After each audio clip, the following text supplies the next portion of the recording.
Nathaniel Huey Jr. started out as an ordinary young man, navigating the complexities of love and life. But beneath his seemingly benign exterior lurked a darker side that would ultimately lead to one of the most chilling and senseless murders of the 1990s. His relationship with Cynthia Cindy Van Curen began with promise and laughter. However, as their romance unfolded, Huey's affection morphed into a suffocating obsession that would spiral out of control. Cindy, with her bright smile and nurturing spirit, initially welcomed Huey's charm, believing in the potential for a second chance at love. Yet as time passed, his possessiveness began to overshadow the joy they once shared. What started as innocent affection turned into a relentless need for control. His descent into madness marked the beginning of a terrifying chapter that would lead to heartbreak and tragedy.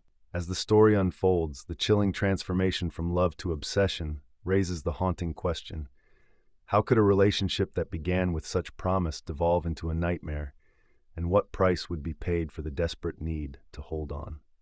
Stay with me as we unravel the real truth. Welcome to Fatal Affairs, a channel solely focused on bringing daily told and untold crime cases on love, betrayal, and revenge. Thanks to all our viewers and subscribers for your unwavering support, and please don't forget to subscribe and hit the notification bell for future updates. We would really appreciate that. Nathaniel Huey Jr.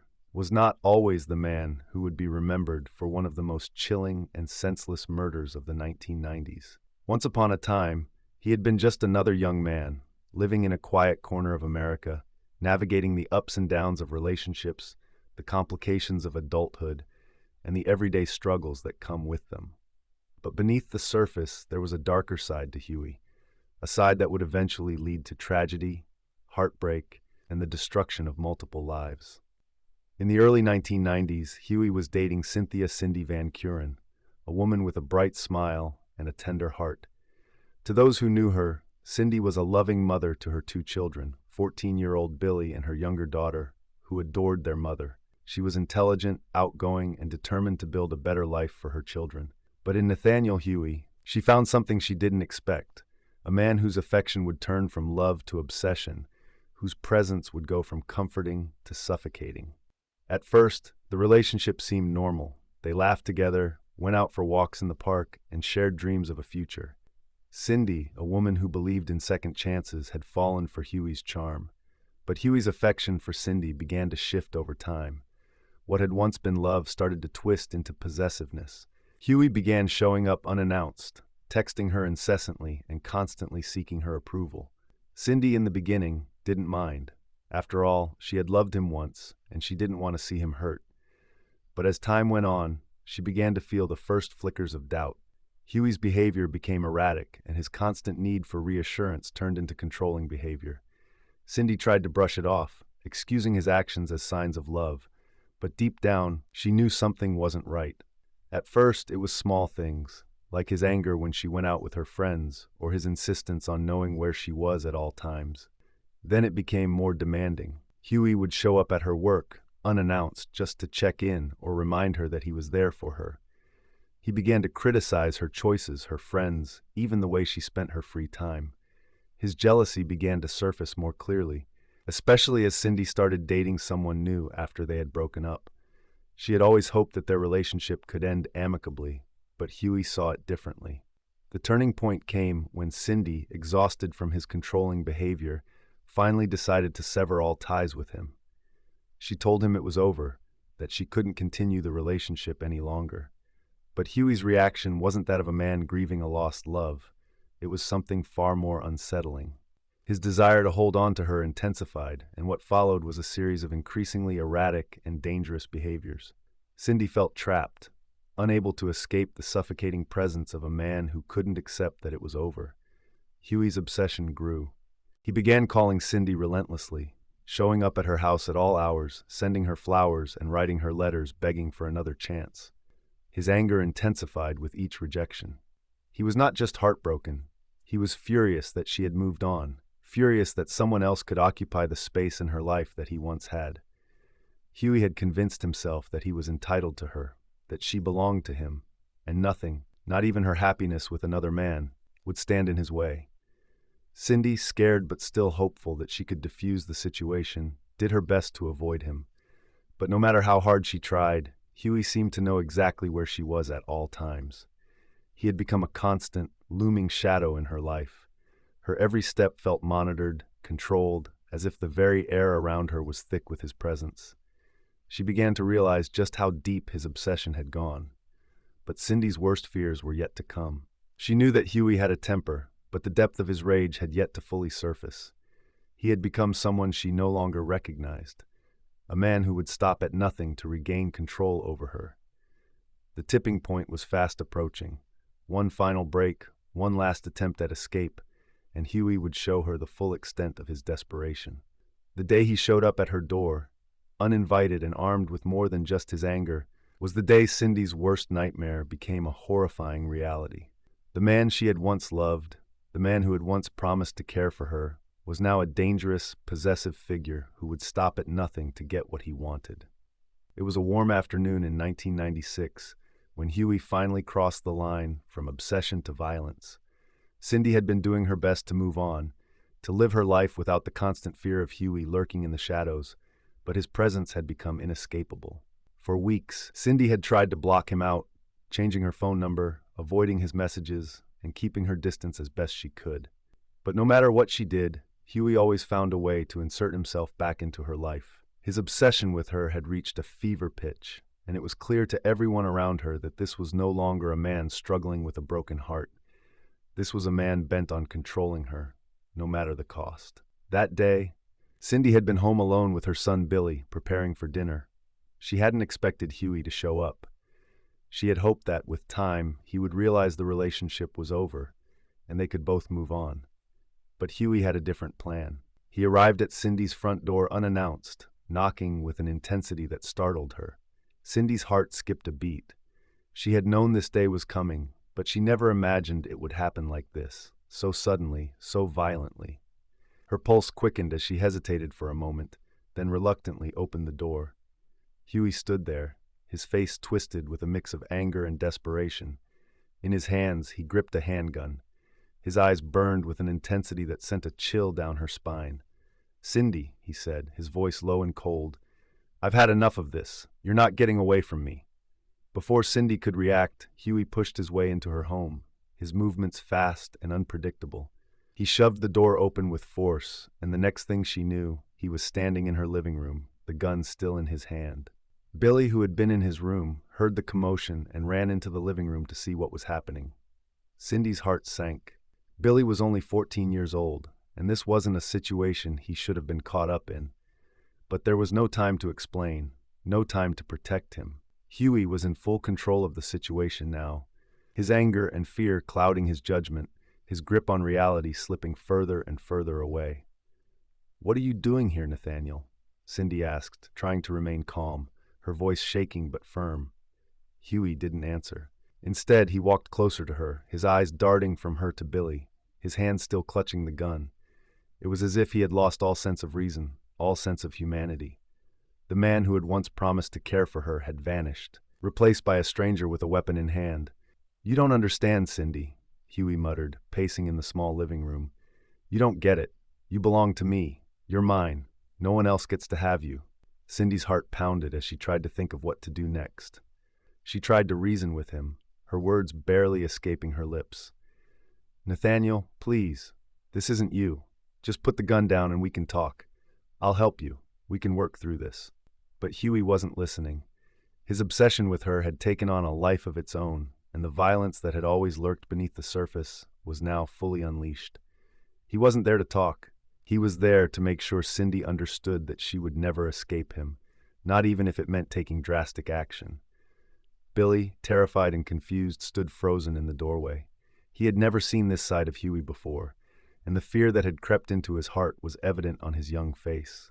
Cindy's only thought in that moment was to protect her son, but there was nothing she could do.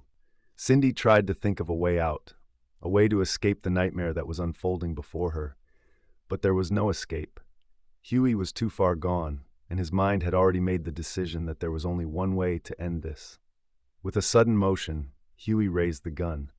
Cindy's scream echoed in the house, but it was too late. Before she could react, before she could shield Billy, Huey fired. The first shot hit her in the chest, sending her crashing to the floor.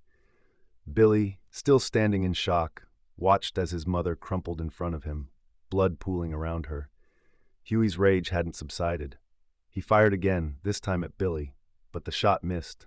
Billy, shaken by what he had just witnessed, ran for his life. In that moment, survival instinct kicked in, and he bolted out of the house, terrified, leaving his mother to die. Huey stood there for a moment, watching the chaos he had created, the blood that stained the floor, and the silence that had taken over. He knew what he had done. He knew the consequences. But in his twisted mind, there was no turning back now. Cindy had tried to move on, to live her life without him, and this was the price she would pay. Nathaniel Huey had taken everything from her that day, her life, her future, and the peace she had been trying to find. And in the process, he had sealed his own fate. The sound of the gunshot still echoed in Billy's ears as he ran. The adrenaline coursing through him made his heart beat faster, louder, but all he could think about was getting away, getting as far from the nightmare that had just unfolded inside his own home. His mother, Cindy Van Kuren, was lying on the floor, bleeding. Nathaniel Huey, the man who had once claimed to love her, had become something far darker, a killer driven by obsession and rage. Billy didn't stop running until he reached the nearest neighbor's house, banging on the door, gasping for breath, unable to process the horror he had just witnessed. His body shook, and his mind struggled to make sense of the chaos. The neighbor, hearing the panic in Billy's voice, immediately called 911. The dispatcher told Billy to stay calm, but the words felt hollow to him. His mind was still reeling from the shock, still processing the fact that his mother was gone, and the man who had done it was out there somewhere. At the same time, inside the Van Kuren home, Huey stood over Cindy's body, staring down at the bloodstains that now marred the floor. His chest heaved, his breath shallow and ragged. What had started as a plan to regain control, to make Cindy understand that she couldn't escape him, had spiraled into something irreversible. He had killed her, and in that moment, something inside him shifted. For a brief second, he might have felt the weight of his actions, the consequences of what he had done. But in the next moment, that feeling was replaced with a cold, calculated resolve. He wasn't done. Not by a long shot. Huey had no intention of letting the authorities capture him, not after everything he had done. He knew they would be coming for him, and he had to act quickly. In the twisted narrative he had created for himself, Cindy's death wasn't the end. It was only the beginning of a larger plan. After making sure Billy had fled the house, Huey left through the back door, slipping into the night. He took Cindy's car, hoping to avoid drawing attention to himself. His plan was to disappear, to find a way out of the chaos he had created, but deep down he knew that he couldn't outrun the consequences forever. The police arrived at the Van Kuren home not long after Billy had made his call. They found Cindy's body in the living room, the blood still fresh, the gunshots evidence of the violence that had taken place. It didn't take long for the investigators to put the pieces together. Huey had been the last person seen with Cindy, and he had a history of obsession and violence. The hunt for him began almost immediately. For Billy, the next few hours were a blur of police interviews, endless questions, and overwhelming grief. He couldn't fully comprehend what had just happened. How could his mother, the woman who had cared for him and loved him, be gone? And how could the man she had once trusted, Nathaniel Huey, be the one to take her life? Despite the overwhelming sadness, Billy knew he had to be strong. He was all alone now, without a mother, without the life he had known. He had to find a way to survive, to move on. But the scars left by that day would last forever. He would never forget what he had seen, the moment when his mother's life was violently taken from her. And the question that haunted him the most was whether or not Huey would come after him next. Huey, meanwhile, had gone into hiding. He knew the law was closing in on him, but he couldn't bring himself to surrender. He was convinced that his actions had been justified, that Cindy's death was the inevitable result of her betrayal. In his twisted mind, he had done what he had to do.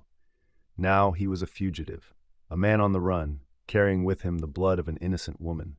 He didn't know how long he could hide or how far he could go, but what he did know was this: he would never allow himself to be caught. Not now.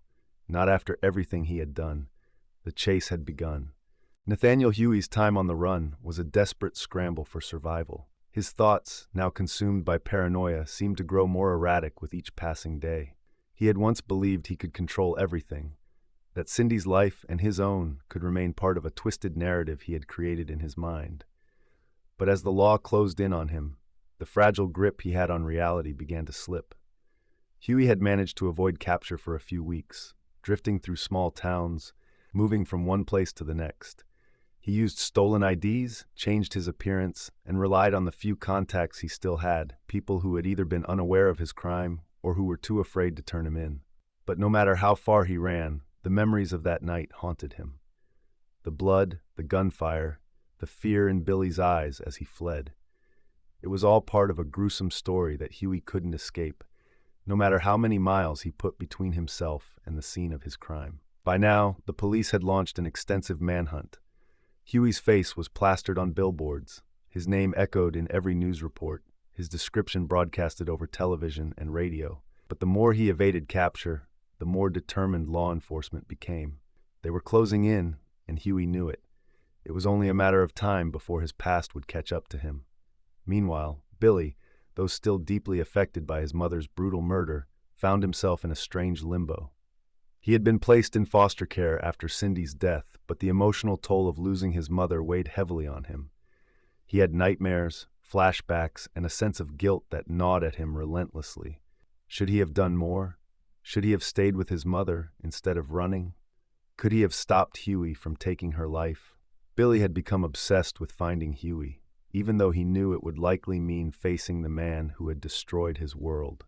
His desire for justice and for revenge was as powerful as the pain that would forever be with him. But every time he thought about Huey's face, his thoughts were filled with the image of his mother, her body on the living room floor, blood spreading around her. Billy's world had been irreparably shattered, and Huey was the only thing that stood between him and a sense of closure. As the weeks passed, Huey's situation grew increasingly dire. His resources were running out. He had no more safe places to hide. The police were on his tail, and his ability to keep fleeing was waning. His paranoia had reached its peak. Every knock at a door, every unfamiliar sound sent his heart into overdrive. The man who had once been an obsessive lover had now become a shadow of his former self, hiding, terrified, and constantly looking over his shoulder. One fateful day, the end of Huey's fugitive days came in a way that he had never anticipated. It was an ordinary afternoon, and Huey had managed to secure a small, cheap motel room on the outskirts of a quiet town. He was alone, sitting at the small desk in his room, going over his plans for the future, what little future he had left. He was out of money, out of options, and the walls of the motel room felt like they were closing in on him. Then, there was a knock at the door. Huey froze. His heart pounded. It was the last thing he wanted to hear, the one sound that always brought him back to the terrifying reality that he could no longer outrun his crimes. He moved cautiously toward the door, his hand gripping the gun that had once taken Cindy's life. But this time, he wasn't planning to fight back. He knew he couldn't. His time had come. When Huey opened the door, he came face to face with a team of law enforcement officers. They had finally tracked him down. The end of his journey had arrived, not with the dramatic confrontation he had imagined, but in the quiet, inevitable way that all criminals are caught in the end. He didn't resist. He didn't fight. The man who had terrorized Cindy, Billy, and anyone who crossed his path was now broken, surrendering to the inevitable. Huey was arrested without incident, and as the officers cuffed him, they could see the hollow look in his eyes, the look of a man who had known this day was coming all along. As Huey was taken into custody, the sense of finality was palpable. The fugitive who had terrorized Cindy's life and left Billy with an unshakable trauma was now behind bars. But the damage had already been done. Huey's capture couldn't undo the pain he had caused, the lives he had shattered. He would stand trial for his crimes, but even if he were sentenced to the maximum punishment, it would never be enough to bring Cindy back. Billy, though still reeling from the loss of his mother, finally felt a small sense of relief. Huey's capture meant that justice would be served, but it didn't mean that Billy's pain would end. The scars of that night would last a lifetime. The absence of his mother would always linger, an unhealed wound in his heart. The trial would soon follow, but for now, Nathaniel Huey sat in a cold cell, waiting for the legal system to catch up with the reality of his actions. The escape was over, and the consequences of Cindy Van Kuren's death were finally about to unfold in full. Nathaniel Huey sat in the courtroom, the weight of his actions bearing down on him with every passing moment. The courtroom was filled with people: his family, Cindy's family, law enforcement, and the press. The public had been waiting for this moment ever since he had taken Cindy Van Kuren's life, and now the time had come for Huey to face justice. The trial began with the prosecution presenting a compelling case. They outlined the evidence against Huey, including his obsessive behavior, the threats he had made to Cindy before her death, and the chilling details of his escape after committing the murder. They painted him as a man driven by control and jealousy, someone who had been unable to accept the reality of Cindy leaving him. His actions were deliberate, they argued, cold and calculated. The most damning piece of evidence was the testimony of Billy Van Kuren, Cindy's son. Billy, though young, had been a key witness to the aftermath of his mother's murder. He recounted the terrifying moment he had walked into the house and found his mother's lifeless body, the terror he felt as he ran for help. His voice quivered on the stand, but he held nothing back. He described how Huey had terrorized him and his mother for months before the murder, how his obsession had spiraled out of control. Billy's testimony brought the courtroom to silence. The pain he had endured was evident, and the jury could feel the weight of his words. He had lost everything because of Huey's actions. The defense, however, was desperate to paint a different picture. They didn't deny that Huey had killed Cindy, but they argued that it wasn't murder in the traditional sense. They suggested that Huey had acted out of a moment of intense emotional turmoil, that his mind had snapped in the heat of the moment. The defense tried to portray him as a man who had been consumed by grief and love, a man who had loved Cindy so much that he couldn't bear to see her leave him. But it was a hard sell. The prosecution had laid out a clear timeline, and the evidence spoke for itself. Huey's actions were not those of a man grieving the loss of a relationship. They were the actions of a man who believed he had the right to control Cindy's life, to make her stay with him at any cost. The trial continued with expert witnesses, forensic evidence, and more emotional testimony. Huey sat in the defendant's chair, his face often blank, his eyes cold, as if he were trying to block out the truth. But deep down, he knew the verdict was inevitable. His escape, his attempts to outrun the consequences of his actions, had been futile. The law was closing in, and now he would have to pay. The final day of the trial came. The defense made their closing argument, pleading with the jury to show mercy. They asked for a sentence that would take Huey's mental state into account, one that could allow him to be treated for the emotional turmoil that had driven him to kill. But the prosecution wasn't swayed. They reminded the jury that Cindy Van Kuren was dead and that Huey had taken her life in the most brutal way possible. They urged the jury to find Huey guilty of first-degree murder, a sentence that would reflect the gravity of his crime. The jury deliberated for hours, the tension in the room building with each passing minute. Finally, they returned with a verdict. Nathaniel Huey was found guilty of first-degree murder. The room erupted in a mix of relief, anger, and sorrow. Huey's face remained unchanged as the judge handed down the sentence: life in prison without the possibility of parole. It was the harshest sentence available, and it was the only one that seemed just given the nature of his crime. Huey had taken Cindy's life without remorse, and now he would spend the rest of his life behind bars, where he could never harm anyone again. For Billy, the verdict was bittersweet. Justice had been served, but the pain of losing his mother would never go away. The trial had given him some closure, but the scar of her murder would haunt him forever. He was left to pick up the pieces of his shattered life, to rebuild in a world that no longer felt safe. As Huey was escorted out of the courtroom in handcuffs, the media swarmed around him, capturing his every move. But Huey remained silent, his face empty, devoid of emotion. He had spent months running, but now he had nowhere left to hide. The story of his life was over, and the chapter of Cindy Van Kuren's death had been written in the harshest of terms. In the end, Nathaniel Huey would never escape the consequences of his actions. His obsession with Cindy had destroyed her life, and in the end, it had destroyed his own. And for Billy Van Kuren, the road to healing would be long and uncertain. But at least now, he knew that his mother had not been forgotten, and that the man who had taken her from him would never again walk free. We invite you to share your thoughts in the comments section below. And if you found this story insightful, please subscribe and leave us a like. We would really appreciate that.